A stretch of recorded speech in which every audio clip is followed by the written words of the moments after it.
কৌণিক বা বৃত্তীয় গতি, মনে থাকার কথা, কৌণিক বা বৃত্তীয় গতি, অ্যাঙ্গুলার মোশন বা সার্কুলার মোশন। এখানে যে সূত্রগুলো ছিল আমি সূত্রগুলো আরেকবার একটু তোমাদেরকে মনে করাই দিতে চাই। যেমন এখানে ছিল s equals to r theta একটা সূত্র ছিল, v equals to r omega একটা সূত্র ছিল, a সমান সমান r আলফা একটা সূত্র ছিল, মনে করে দেখো।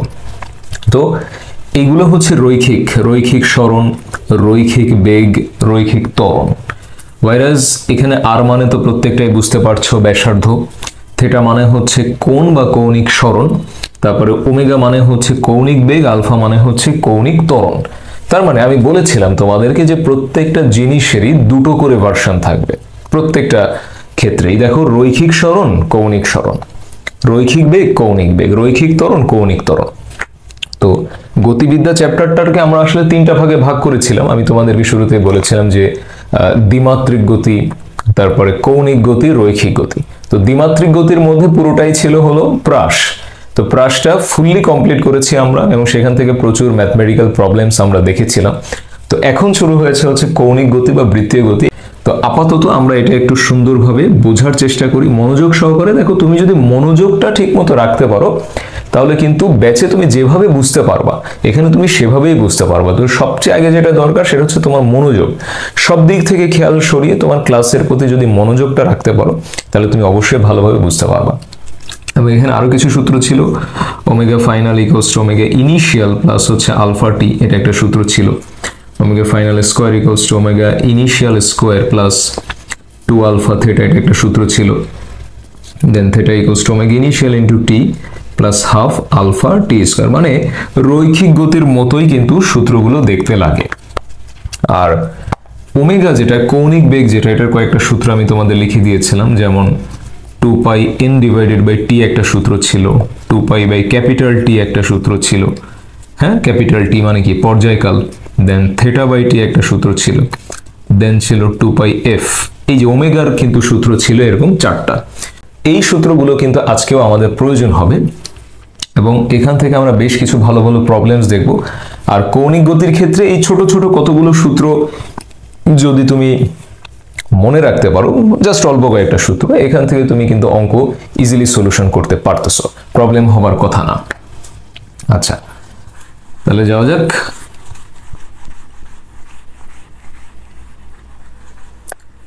যেমন ধরো তোমাকে যদি বলা হয় একটা প্রবলেম আমি তোমাকে দিচ্ছি, ধরো বলা হলো যে একটি চাকার ব্যাসার্ধ, সুন্দরভাবে অঙ্কটা কিন্তু খাতায় তুমি তুলবা। একটি চাকার ব্যাসার্ধ 40 সেন্টিমিটার, ধরো এটা তোমাকে আমি বললাম একটি চাকার ব্যাসার্ধ 40 সেন্টিমিটার, প্রথমে মিনিটে 100 বার ঘুরছিল। সুন্দরভাবে অঙ্কটা খাতায় উঠাবা, কোনো ফাঁকিবাজি করবা না। একটি চাকার ব্যাসার্ধ 40 সেন্টিমিটার, প্রথমে মিনিটে 100 বার ঘুরছিল, 10 মিনিট পর দেখা গেল মিনিটে মানে প্রতি মিনিটে 200 বার ঘুরছে। মানে কি হলো বলো তো, তুমি কিন্তু তার স্পিডটা বাড়িয়ে দিলে। তার যে আরপিএম, যেহেতু প্রতি মিনিটের হিসাব, আরপিএম মানে কি, আরপিএম মানে হচ্ছে রেভলিউশন পার মিনিট, এটা আমরা জানি রেভলিউশন পার মিনিট। তো প্রথমে মিনিটে 100 বার ঘুরছিল, 10 মিনিট পরে দেখা গেল মিনিটে 200 বার ঘুরতেছে।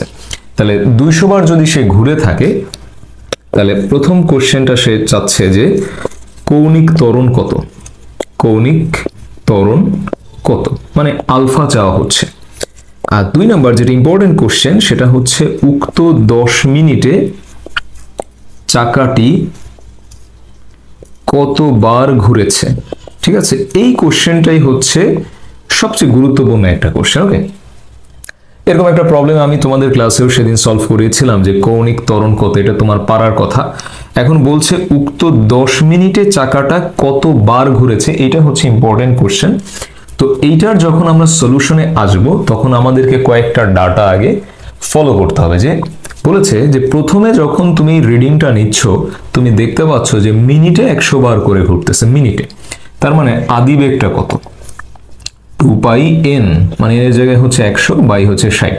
এটা দিয়ে করা যায়, অথবা ডাইরেক্ট তুমি আরপিএম, তো আমরা জানি যে 1 আরপিএম মানে হচ্ছে 0.10472 রেডিয়ান পার সেকেন্ড, তাহলে আমি ডাইরেক্ট সেটা দিয়ে গুণ করে দিলেও কিন্তু হয়ে যাচ্ছে। ধরো আমি অ্যানালগ পদ্ধতিতে করলাম, অথবা তুমি একবারে গুণ দিয়েও করতে পারো। তো তুমি এখান থেকে ওমেগা আই বের করবা, আর আফটার 10 মিনিটস তুমি দেখতে পাচ্ছ ওই সময় তার আরপিএম হচ্ছে 200, মানে মিনিটে 200 বার ঘুরতেছে। তাহলে আমি বলতে পারি যে 10 মিনিট পর আমার যে বেগটা তৈরি হবে দ্যাট ইজ ওমেগা এফ, তাহলে 2 পাই ইন্টু 200 ডিভাইডেড বাই হচ্ছে 60। এই দুইটা ক্যালকুলেশন কিন্তু তোমাকে এখনই করে ফেলতে হবে। তাহলে আমরা একটু ক্যালকুলেশন গুলো করে ফেলি। আমি যেটা বললাম তুমি এভাবেও করতে পারো বা তুমি সংক্ষেপেও করতে পারো। ওকে, যদি তুমি অ্যানালগ পদ্ধতি করো 2 ইন্টু 3.1416 ইন্টু 100 ডিভাইডেড বাই হচ্ছে 60, এটা দিলে কিন্তু আসতেছে 10.472 রেডিয়ান পার সেকেন্ড। ওকে, তুমি জানো যে এক আরপিএম মানে হচ্ছে 0.10472 রেডিয়ান পার সেকেন্ড, তাহলে 100 ইন্টু এটা দিলে কিন্তু সেই আনসারটাই আসে। ওভাবে করা যাচ্ছে, নো প্রবলেম, বা এইভাবেও করতে পারো। আর এটা কি জাস্ট হচ্ছে ডাবল করা হয়েছে পরের বার, তাহলে 20.944 রেডিয়ান পার সেকেন্ড। ঠিক আছে, তো আমরা এখানে আসলে কি করলাম? এখানে আমরা প্রথমে আদি বেগ হিসাব করলাম, তারপরে চূড়ান্ত বেগ হিসাব করলাম। এখন আমাদের কাজ হচ্ছে এই যে সূত্রটা omega final equals to normal সূত্রের মতোই v equals to u plus at, সেই সূত্রের মতো, then alpha equals to omega final minus omega initial divided by t. বসে থাকবা না, ঝটপট ক্যালকুলেশনটা করে ফেলবা।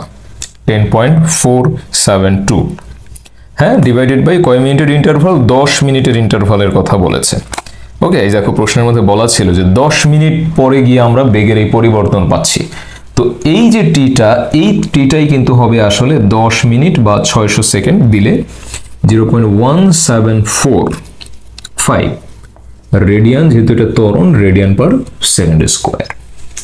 ঠিক আছে, তো এইভাবে একটা অঙ্ককে তুমি কমপ্লিট করতে পারতেছো, যে যেখানটাতে হচ্ছে তোমার আলফা বের করতে বলা হচ্ছে, যে কৌণিক ত্বরণটা তুমি বের করো, সেটা তুমি এইখান থেকে বের করে ফেলতে পারতেছো। গেল। এইবার পরের কোশ্চেনটা হচ্ছে বেশি গুরুত্বপূর্ণ, যে ওই 10 মিনিটে চাকাটি কত বার ঘুরেছে। এই বার ঘোরার বিষয়টা হচ্ছে বেশি জরুরি। তাহলে কত বার ঘুরেছে এটা যখন আমরা হিসাব করতে যাব, দেখা যাক তাহলে সেই হিসাবটা আমরা কিভাবে করতে পারি। দেখো, থিটার একটা সূত্র ছিল, তোমাকে আমি একটু আগে লিখে দিয়েছি। থিটার যে সূত্রটা, সেটা কি? Theta equals to omega initial into T plus হচ্ছে হাফ আলফা টি স্কোয়ার। খুবই গুরুত্বপূর্ণ একটা সূত্র। তো এখানে দেখো প্রত্যেকটা ডাটা তোমার কাছে আছে, তোমার কাছে ওমেগা ইনিশিয়াল আছে, তুমি আলফা বের করেছো অলরেডি, তারপর টি হচ্ছে 10 মিনিট। তাহলে আমরা মানগুলো যদি বসাই, 10.472 ইন্টু হচ্ছে আমার 10 মিনিটের ইন্টারভাল, 10 ইন্টু 60, আচ্ছা, প্লাস হাফ ইন্টু এই যে আলফা আছে দেখো 0.1745 থাকলো, আর ইন্টু হচ্ছে 10 ইন্টু 60 তার স্কোয়ার। ঠিক আছে, ঝটপট ক্যালকুলেশনটা আমরা করে ফেলি। কত আসে? 0.5 ইন্টু এখানে 600 তার হোল স্কোয়ার। ওকে, প্লাস হচ্ছে 10.472 ইন্টু 600। ওকে, এখানে আমাদের আনসার আসতেছে হচ্ছে 9424.8। যেহেতু এটা থিটা, থিটা কিন্তু রেডিয়ানে চলে আসতেছে, রেডিয়ান। থিটার হিসাবটা এখানে সব জায়গায় রেডিয়ানেই থাকে। তো এত রেডিয়ান, এখন এত রেডিয়ান হচ্ছে কি বলতো? এটা এটা হচ্ছে কোণ উৎপন্ন করেছে। এত রেডিয়ান কোণ উৎপন্ন করেছে, কিন্তু আমাদের কাছে কি চেয়েছে? আমাদের কাছে চেয়েছে যে সে কয়বার ঘুরেছে, বা রেভলিউশন নাম্বার, বা ওই যে এন, ক্যাপিটাল এন, যেটা মানে কয়বার ঘুরতে পারছে, সেটা তোমার কাছে চাওয়া হচ্ছে। Important question. তো কয়বার ঘুরেছে এই প্রশ্নটা আমরা যদি সলিউশন করতে যাই, নরমালি আমরা কিন্তু জানি যে 2 পাই রেডিয়ান কোণ উৎপন্ন হয় একবার ঘুরলে। হ্যাঁ, বৃত্তাকার পথে একবার ঘুরলে 2 পাই রেডিয়ান কোণ উৎপন্ন হয়। তাহলে আমাদের এখানে আছে 9424.8 রেডিয়ান কোণ উৎপন্ন হয়, মানে একেবারে তুমি সেই ঐকিক নিয়মের কথা আমি বলছি, এত বাই 2 পাই বার ঘুরলে। ঠিক আছে, তাহলে এত ডিভাইডেড বাই হচ্ছে 2 পাই, দিলে আসতেছে হচ্ছে 1500 বার। ওকে, 1500 বার। তার মানে তুমি বুঝে গেছো যে যদি তোমার কাছে কখনো বলে যে কয় বার ঘুরেছে, তো এটার বেসিকটা হচ্ছে কয় বার ঘোরার বেসিকটা হচ্ছে আমরা জানি যে একবার ঘুরলে 2 পাই রেডিয়ান কোণ তৈরি হয়। তাহলে ফার্স্ট অফ অল তোমাকে বের করতে হবে যে কত রেডিয়ান কোণ সে ক্রিয়েট করতে পারছে। এবার ওই কোণটাকে আমরা যখন 2 পাই দিয়ে ভাগ দিব তখনই কিন্তু আসলে রেভলিউশন নাম্বার বের হয়ে আসবে। ঠিক আছে, তাহলে বিষয়টা খুব সিম্পল, যে কয়বার ঘুরেছে সেই কয়বার মানে সেই যে ততটুকু কোণ করেছে সেটাকে আমরা 2 পাই দিয়ে ভাগ দিলেই আমাদের রেভলিউশন নাম্বার চলে আসতেছে। এবং এই কোশ্চেনটা কিন্তু খুব ইম্পর্টেন্ট একটা কোশ্চেন যে কতবার ঘুরেছে। ঠিক আছে, দেখো নেক্সট আমি যদি আরেকটা প্রবলেম লিখি, সেটা হচ্ছে একটি বৈদ্যুতিক পাখা মিনিটে 1200 বার ঘুরে। হ্যাঁ, তার মানে তার আরপিএম হচ্ছে 1200। একটি বৈদ্যুতিক পাখা মিনিটে 1200 বার ঘুরে। সুইচ বন্ধ করে দিলে 3 মিনিট পর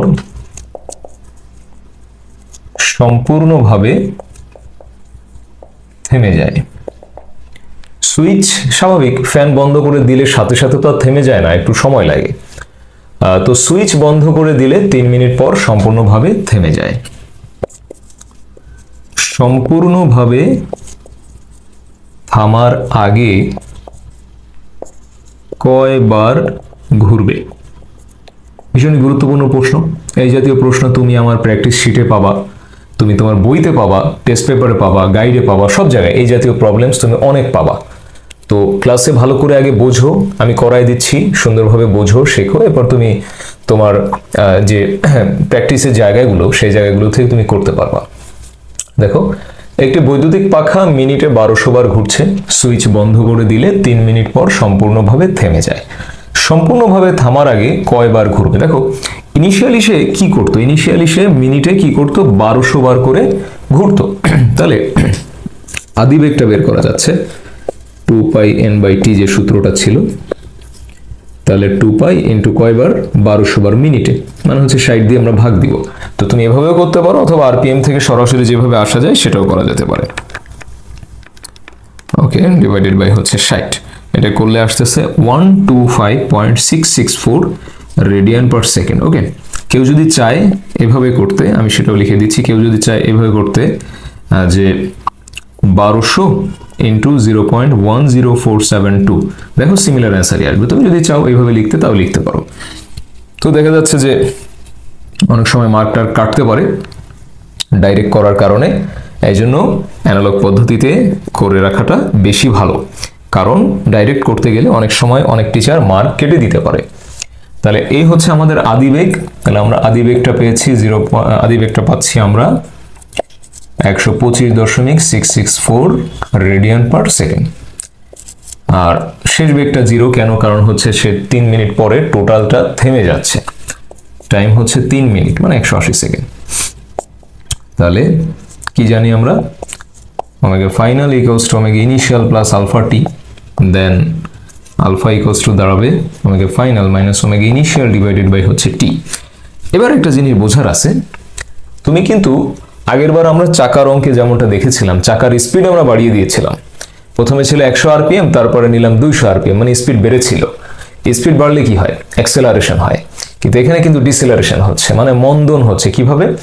কারণ ইনিশিয়ালি তার একটা ভালো একটা বেগ ছিল, বাট ফাইনালি আমরা তাকে বেগটাকে শূন্য করে দিচ্ছি, মানে ফ্যানটাকে আমরা থামিয়ে দিচ্ছি। তো ফ্যান থামিয়ে দিতে গেলে তাহলে অবশ্যই তার কি ঘটতে হবে?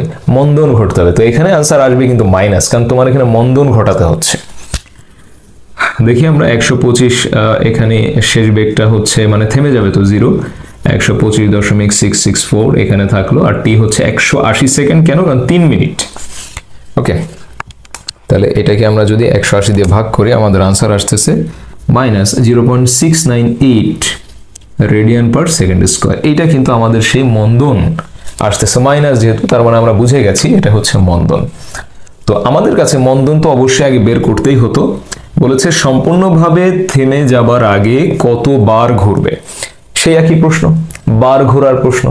বার ঘোরার প্রশ্ন আসলে একটু আগে আমি তোমাদেরকে বলেছি, বার ঘোরার প্রশ্ন যখনই আসবে প্রথম কাজ হচ্ছে থিটা বের করা। আমাকে ইনিশিয়াল ইন্টু টি প্লাস হচ্ছে হাফ আলফা টি স্কোয়ার। ওকে, এবং মনে রাখবা এখানে -0.698 এর পরে কিন্তু আরো বেশ কিছু ডিজিট কিন্তু এখানে ছিল। ওকে, আরো বেশ কিছু ডিজিট তোমরা দেখতে পাচ্ছ, আরো বেশ কিছু ডিজিট এখানে ছিল। তো এটা মুছবা না, কারণ তুমি এখানে পুরো ডিজিটটা লেখনি, কিন্তু এই মানটাই যখন তুমি ফার্দার এখানে বসাবা, খেয়াল করে শুনো, এই মানটাই যখন তুমি ফার্দার ওইখানে বসাবা তোমাকে কিন্তু পুরো ভ্যালুটাই ইনপুট দিতে হবে, পুরো ভ্যালুটা। তাহলে পুরো ভ্যালুটা যদি আমরা ইনপুট দিয়ে দেখি তাহলে কি আসে, ইন্টু 0.5 ইন্টু 180 স্কোয়ার। ওকে, আর এদিকে ছিল হচ্ছে 125.664 ইন্টু 180। আচ্ছা, এখানে আমাদের অ্যান্সার আসতেছে 11309.76 রেডিয়ান। ওকে, তো তুমি যদি ডাইরেক্ট এটা বসাইতা তাহলে কিন্তু অ্যান্সারে ভীষণ বড় রকমের একটা ডেভিয়েশন চলে আসতো। এই জন্য সবসময় মাথায় রাখবা, এটা যদি আনসার হয় তো এই পর্যন্ত ঠিক আছে, কিন্তু এটা তো আনসার আমার কাছে চাইনি, এইটা দিয়ে আবার অন্য কিছু বের করতে হবে।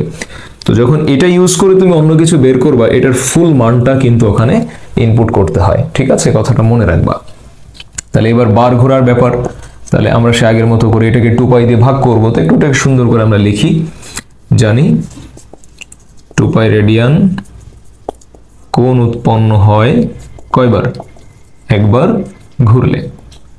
ওকে, অতএব 11309.76 রেডিয়ান কোণ উৎপন্ন হয় 11309.76/2π। ওকে, তো এমসিকিউ তো আসলে তুমি ডাইরেক্ট 2π দিয়ে ভাগ দিয়ে দিবা, তাহলেই হয়ে যাচ্ছে।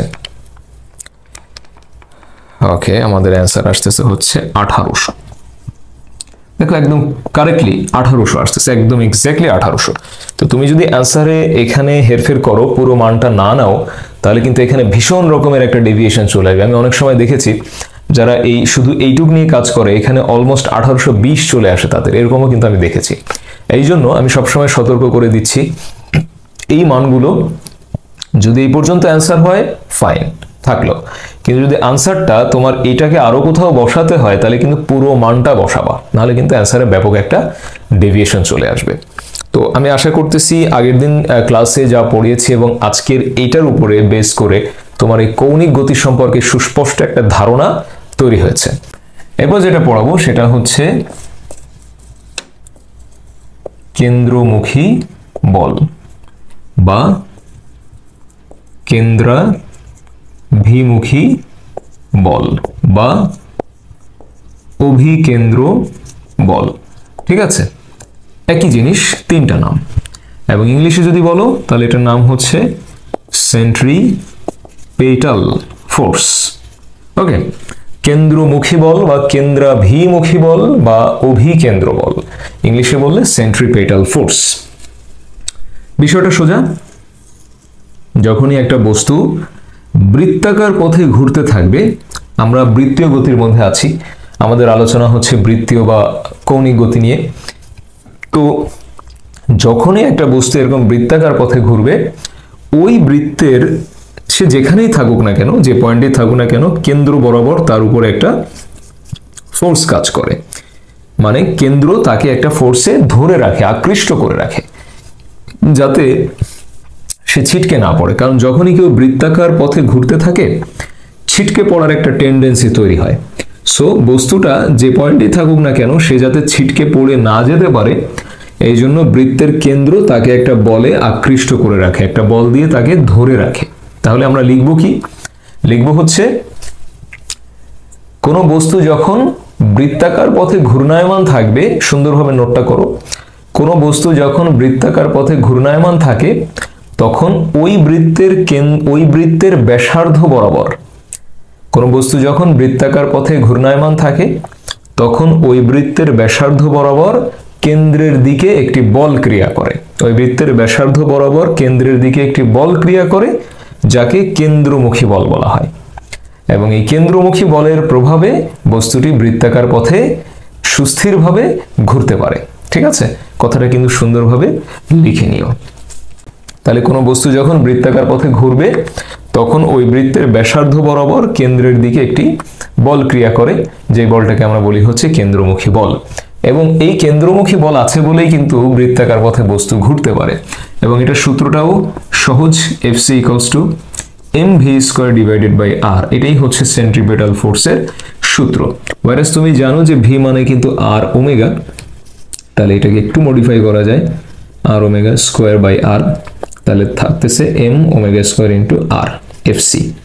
ঠিক আছে, এই তাহলে Fc এর কয়টা সূত্র হলো? দুটো সূত্র হলো। একটা হচ্ছে Fc = mv² বাই r হতে পারে, অথবা Fc = m omega square r।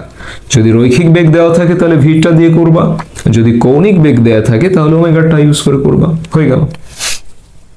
আর কেন্দ্রমুখী বলের পরে এখান থেকে একটা জিনিস আসবে, কেন্দ্রমুখী ত্বরণ।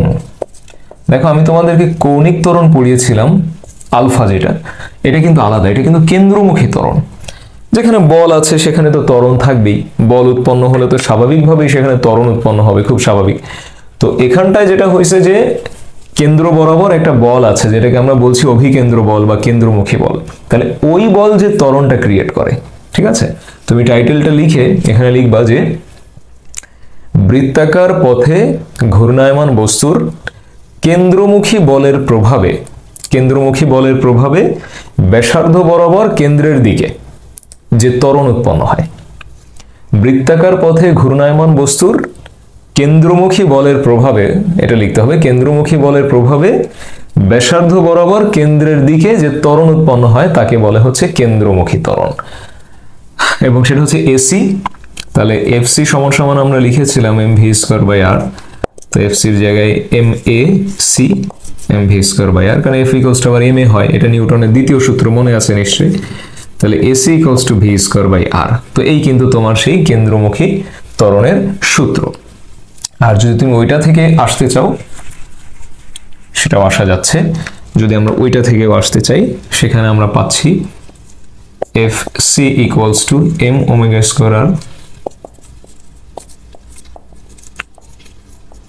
ওকে, তাহলে AC সমান সমান ওমেগা স্কয়ার। ওকে, এই দুইটা সূত্র হচ্ছে কেন্দ্রমুখী ত্বরণের।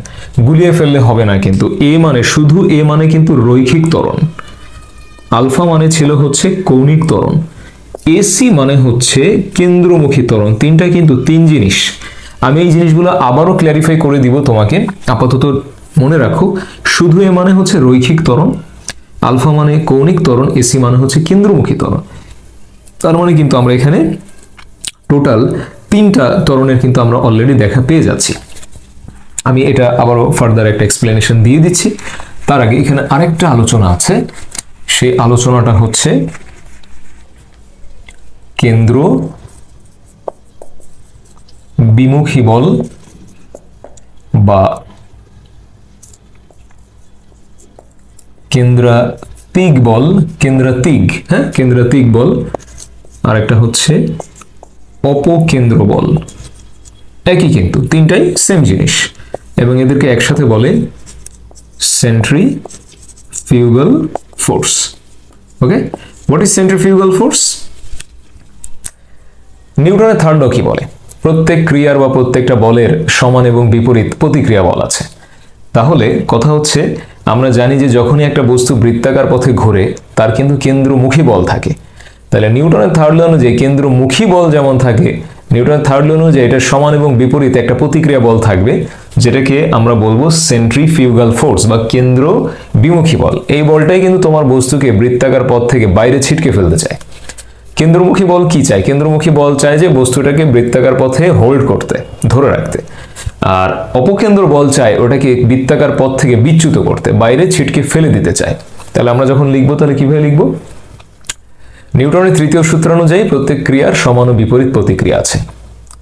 তাহলে বৃত্তাকার পথে ঘূর্ণায়মান বস্তুর ক্ষেত্রে কেন্দ্রমুখী বলের বিরুদ্ধে সমান এবং বিপরীত, কেন্দ্রমুখী বলের বিরুদ্ধে সমান এবং বিপরীত যে বলটি ক্রিয়া করে তাকে বলে হচ্ছে কেন্দ্রাতিক বল বা কেন্দ্র বিমুখী বল, অপকেন্দ্র বল, যেটাই বলো। এবং এখানে যেহেতু বলেছে সমান এবং বিপরীত, সমান ও বিপরীত, রাইট, তাহলে সমান ও বিপরীত হলে তোমার মানটা কিন্তু এটারও তাই, এটারও সেম মান।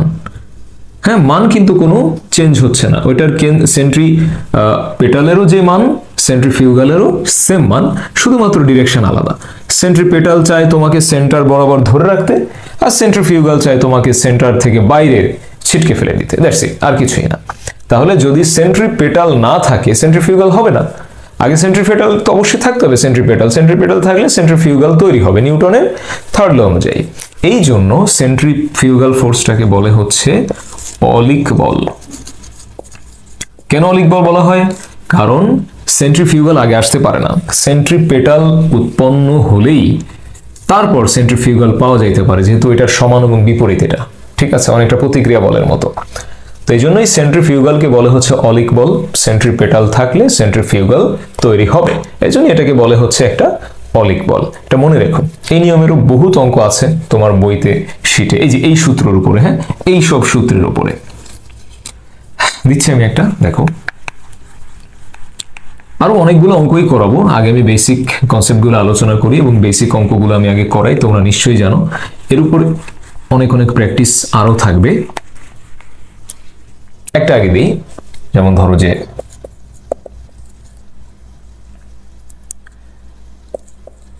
2 মিটার দীর্ঘ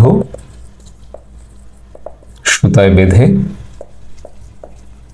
2 কেজি ভরের বস্তুকে মিনিটে 200 বার ঘোরানো হচ্ছে। সুতার উপর প্রযুক্ত কেন্দ্রমুখী বল বা টান বল ও কেন্দ্রমুখী ত্বরণ কত? ঠিক আছে, সুন্দর করে আগে কোশ্চেনটা লিখবা। 2 মিটার দীর্ঘ সুতায় বেঁধে 2 কেজি ভরের বস্তুকে মিনিটে 200 বার ঘোরানো হচ্ছে। সুতার উপর প্রযুক্ত কেন্দ্রমুখী বল অথবা টান বল এবং কেন্দ্রমুখী ত্বরণ তোমাকে ফাইন্ড আউট করতে হবে। ওকে, সমস্ত তথ্য আছে। এরকম একটা সুতায় বেঁধে তুমি বস্তুকে এরকম বৃত্তাকার পথে ঘোরাচ্ছ, ব্যাসার্ধ দেওয়া আছে। তাহলে টান বল বা কেন্দ্রমুখী বলের সূত্র কি?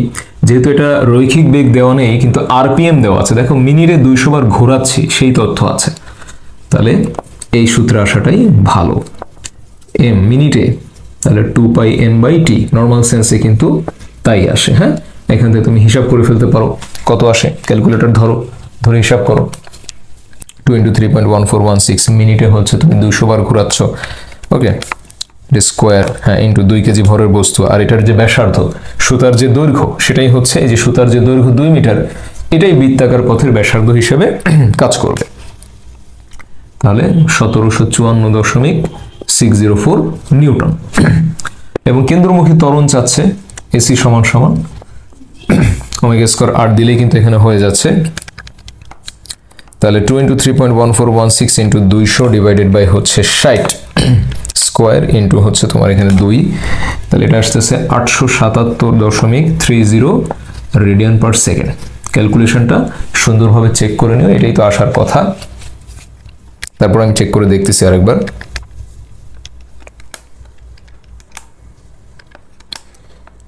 হ্যাঁ, ঠিক আছে আনসার। তো এই আর কি, এইভাবে আর কি প্রশ্নগুলো চলে আসে। তারপরে ধরো যে আরো একটা প্রবলেম মাঝে মাঝে আসে, সেটা আমি তোমাদেরকে বলে রাখতেছি। এই প্রবলেমটা সমস্ত বইতেই আছে। যেমন আমি যে কোনো একটা মান ধরে আমি তোমাদেরকে জাস্ট প্রবলেমটা সম্পর্কে একটু ধারণা দিচ্ছি। যে হাইড্রোজেন পরমাণুতে ইলেকট্রন নিউক্লিয়াসের চারিদিকে ধরো একটা অ্যামাউন্ট দিয়ে দিলাম, 5 × 10⁻⁻11 মিটার ব্যাসার্ধের বৃত্তাকার পথে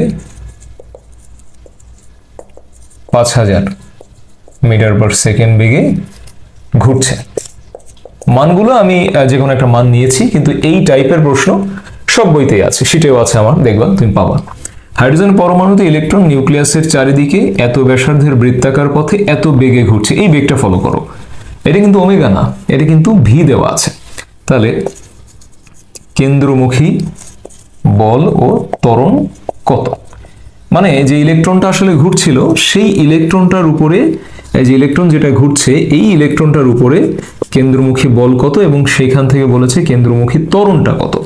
তাহলে আমরা বুঝতে পারছি সেটা ইলেকট্রন হোক বা যে কোনো বস্তুই হোক, যখন সে বৃত্তাকার পথে ঘুরবে, সে বৃত্তাকার পথে ঘোরার সময় কিন্তু তার একটা কেন্দ্রমুখী বল এবং কেন্দ্রমুখী ত্বরণ কিন্তু ক্রিয়েট হবে। তাহলে এবার কিন্তু Fc = mv²/r এর সূত্রে আসতে হবে, কেন কি এখানে ভি দেওয়া আছে। আর তুমি সব নিশ্চয়ই জানো যে ইলেকট্রনের ভর কত, 9.1 on 10⁻31, বেগ দেওয়া আছে 5000, ওকে, আর ব্যাসার্ধ দেওয়া আছে 5-11, ওকে। আমাদের আনসার আসতেছে 10⁻13 নিউটন, এটা। আর এসিও বের করে ফেলো, এসি v²/r, ঠিক আছে। সুন্দরভাবে ক্যালকুলেশন করে ফেলো, কোনো ফাঁকিবাজি করবা না, আমি করার আগে তোমরা ক্যালকুলেশন কমপ্লিট করবা।